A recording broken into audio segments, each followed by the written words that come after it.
नमस्कार, मेरे YouTube channel core ज्ञान में आपका स्वागत है। आज हम बात करेंगे फॉर्म 3 जो गवर्नमेंट ऑफ बिहार के तरफ से गवर्नमेंट सरकार के तरफ से बिहार के सरकार की तरफ से ये जो ज़मीन का जो सर्वे चल रहा है, इसमें आपको मैंने बताया होगा प्रीवियस वीडियो में कि आपको कैसे फॉर्म फिलअप करना है, ऑनलाइन कैसे अप्लाई करना है। अप्लाई करने के टाइम पे आपको एक आता है कि फॉर्म 2 और 3 को फिर सबमिट मतलब फिलअप करके आपको भर करके पूरे और उसको सबमिट करना होता है ऑनलाइन ही।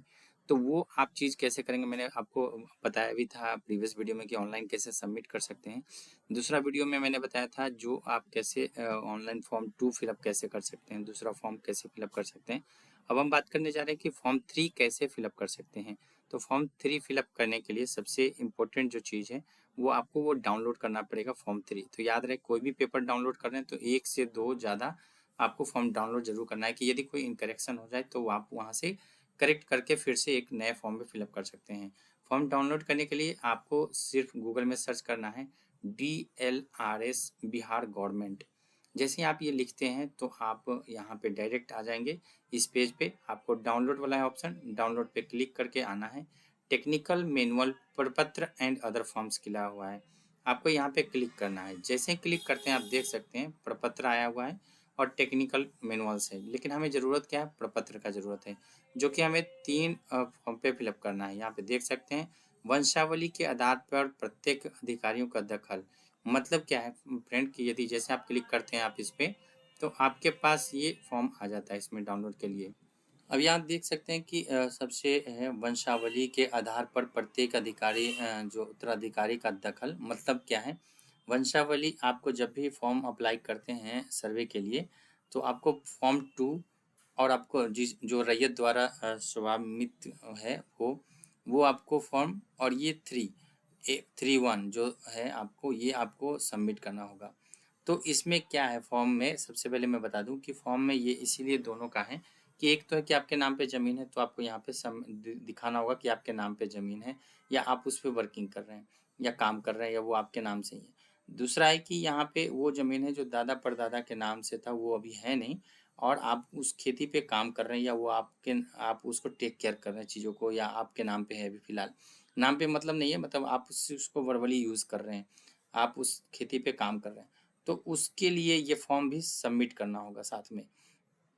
उसके लिए जैसे ही आप ओपन करते हैं तो इस तरह का आपको फॉर्म दिखने को मिलेगा फ्रेंड, जो कि यहाँ पे देख सकते हैं प्रपत्र 3A लिखा हुआ है, मतलब आपको ये डाउनलोड करने के लिए।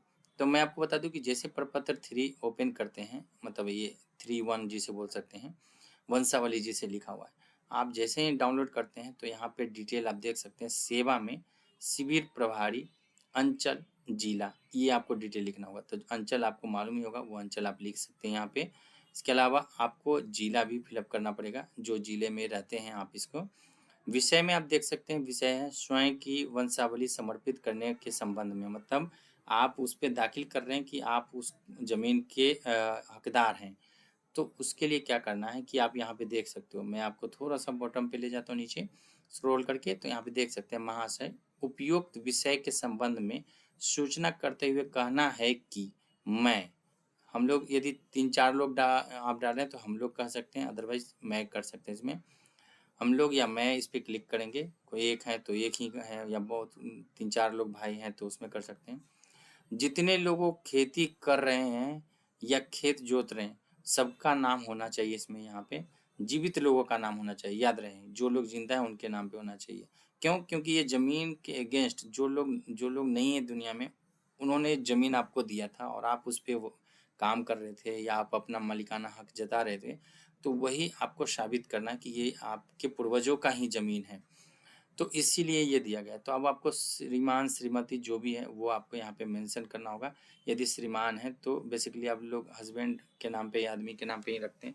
तो यहाँ पे श्रीमान लिख करके अपना नाम, कौन थे हम लोग, मतलब पुत्र हैं, बेसिकली जो पुत्र हैं तो वो आप लिखेंगे पुत्र हैं। उसके बाद यदि कोई लेडीज़ हैं तो श्रीमती लिख करके पुत्री या पत्नी का रूप दे सकते हैं कि हम पत्नी हैं उनके, ये सब चीज़। ये सारी डिटेल आप जैसे ही फिलअप कर देते हैं, जैसे कि पुत्री हो या पत्नी हो, निवासी, उसके बाद ग्राम आपको डालना पड़ेगा कहाँ के निवासी हैं, थाना आपको फिलअप करना पड़ेगा, अंचल आपको यहाँ पे है, जिला, और सबसे जो बड़ी इम्पोर्टेंट चीज़ है वो जाति। जाति मतलब कि जो आपकी कास्ट क्या है। तो ये आप कभी जाति प्रमाण पत्र बनवाने गए होंगे तो वहाँ पे क्या होता है कि आपके पूर्वजों के जो पूर्वज थे उनकी जाति के आपको मतलब लेकर के ये चीज़ बनाया जाता है। उनकी जाति है जो, वही जाति आपको यहाँ पे दी जाती है। तो उस तरह का जाति आपका प्रमाण पत्र होना चाहिए इसमें, या जाति आपको मालूम होना चाहिए जो बनेगा। उसके साथ जो आप पिता का नाम यहाँ पे मैं आप देख सकते हैं, ने भूमि जिसका विवरण आवेदन संख्या क्रमशः पत्र 2। तो मैंने जो बताया था कि पत्र 2 में भी मैंने अपने प्रीवियस वीडियो में बताया है कि आवेदन के साथ संकलन पत्र 2 में अंकित है। तो पत्र 2 भी आपको फिलअप इसीलिए करना पड़ रहा है, और ये पत्र 3 है। आप देख सकते हैं पत्र 3 है ये प्रपत्र, और प्रपत्र 2 आपको वहाँ पे फिलअप करना होगा। तो प्रपत्र 2 को मैंने आपको बताया था प्रीवियस वीडियो में कि क्या है, उसमें क्या नीड है आपको फिलअप करना है। में अंकित है स्वर्गीय, आप देख सकते हैं ये स्वर्गीय लिखा हुआ है, स्वर्गीय मतलब वो दुनिया में नहीं है। तो उनके ज़मीन को आप यदि वर्किंग कर रहे हैं और आपके नाम पे नहीं था तो ये चीज़ फॉर्म फिलअप करना पड़ रहा है इसमें।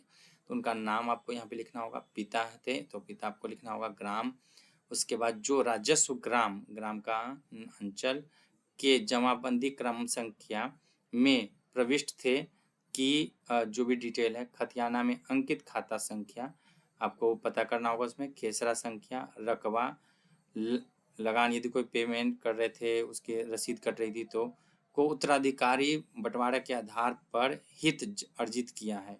मतलब कि उत्तराधिकारी, आप बंटवारा तो नहीं हम डाल सकते हैं कि उत्तराधिकारी डाल सकते हैं इसमें। जैसे मैं अभी हटा दे, इसमें मैं ये डाल सकता हूँ, मान के चलो किसी को ना बंटवारा तो नहीं हुआ होगा, यदि बंटवारा हुआ तो बंटवारा वाला क्लिक कर सकते हैं, अदरवाइज इसको क्रॉस कर देना है, काट देना है। जैसे मैंने आपको यहाँ पे बताया पुत्र है तो ठीक है, पुत्री पत्नी, इस पे एक लाइन खींच देना है। जैसे कि मैं अभी आपको दिखाता हूँ, इसमें लाइन खींच करके ऐसे ऐसे, यदि नहीं है तो आपको ये खींचना है, ऐसे ड्रॉ करना है, इस तरह से लाइन खींचना है, यहाँ पे लाइन खींचना है, ऐसे इस तरह का लाइन खींचना है। यदि नहीं है तो उसी तरह से यहाँ पे यदि उत्तराधिकारी हैं, नाम पे नहीं हुआ था तो आपको ये लिखना, अदरवाइज उत्तराधिकारी है तो ऐसे इस पे लाइन खींच देना है। जो मैं हम लोगों में से, जहाँ पे आप याद देख सकते हैं मैं या हम लोगों का होता है तो यहाँ पे भी देखना है कि आप पूरी मल्टी जो बहुत सारा लिख रहे हैं इसमें तो ठीक है, अदरवाइज हम लोग पे हटा सकते हैं या मैं पे हटा सकते हैं, कोई पे भी जैसा। तो आप यहाँ पे नहीं समझे होंगे तो मैं फिर से बताता हूँ। यदि जैसे यहाँ पे देख सकते हैं, यदि आप एक नाम डालते हैं तो सिर्फ मैं रहने दें, हम लोग को डिलीट कर दें, और यदि 2 3 4 नाम है तो आपको हम लोग रखना है, मैं पे लाइन खींचना है इसमें। उसी के अनुसार यहाँ पे सारी डिटेल आपको फिलअप करनी होगी। हम लोग लिखे भूमि पर शांतिपूर्ण दखल कब्जा है तथा भूमि स्वाद एवं विवाद से मुक्त है।